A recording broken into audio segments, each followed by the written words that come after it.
Last year, I was at a mortgage conference, and I could see everyone was having a really good time. But as I walked around, I could also hear them talking about how stressed out they all were. And the mortgage industry isn't alone there. Everyone in this room likely has had an experience where people are coming at them all day long. Like, does anybody ever resonate with this image in some way by a show of hands, right? Well, I went back to the same conference earlier this year, and I found people were no longer using the word stress. Now they were saying, I'm overwhelmed. I'm burning out. I'm exhausted. And that really struck me, because somewhere along the way, we stopped seeing those things as warning signs, and we started treating them as personality traits. Like, this is who we become when we're successful at what we do. And that's dangerous, because I know many professionals who look successful on the outside. You know, they're always available, they're always responding, they're always producing. They're the type of people we admire.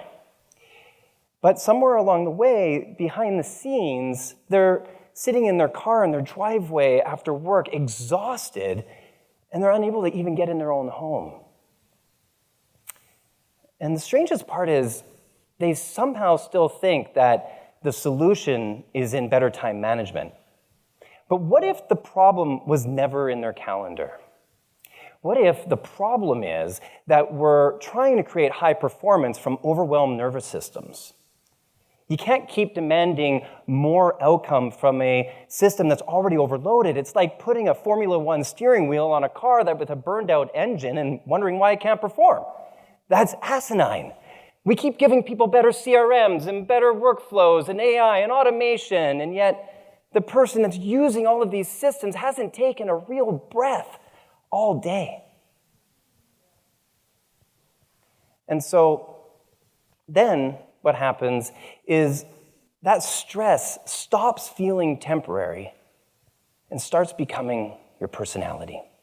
Has anybody ever heard someone say something like, along the words of, I'm an anxious person, by a show of hands?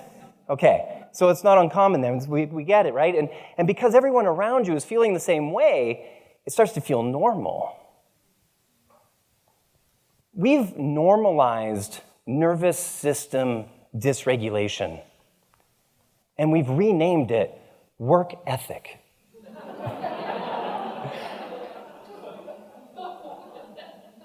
Somehow we've confused overwhelm with importance, or exhaustion with commitment, or urgency with leadership. And those behaviors are being rewarded. And so people start believing that running on empty is just what success looks like these days, until stress becomes contagious as it gets passed from one nervous system to the other, and overwhelm becomes the culture.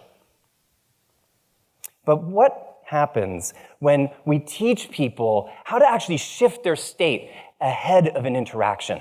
Imagine what can become possible if your team stops carrying stress into every interaction. Your team will still perform at a high level, and now they feel calm, clear, and connected. And one way to move toward that is by creating little pockets of coherence throughout your day.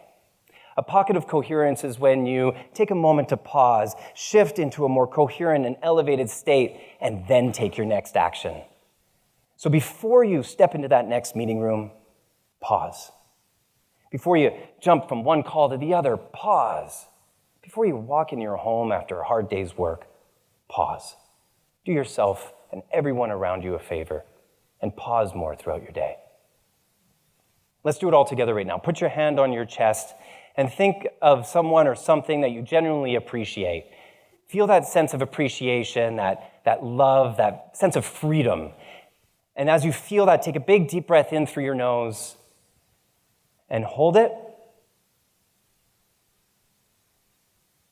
And exhale and relax. Now, with that coherent and elevated state, take your next action, because you cannot outperform the state you're in.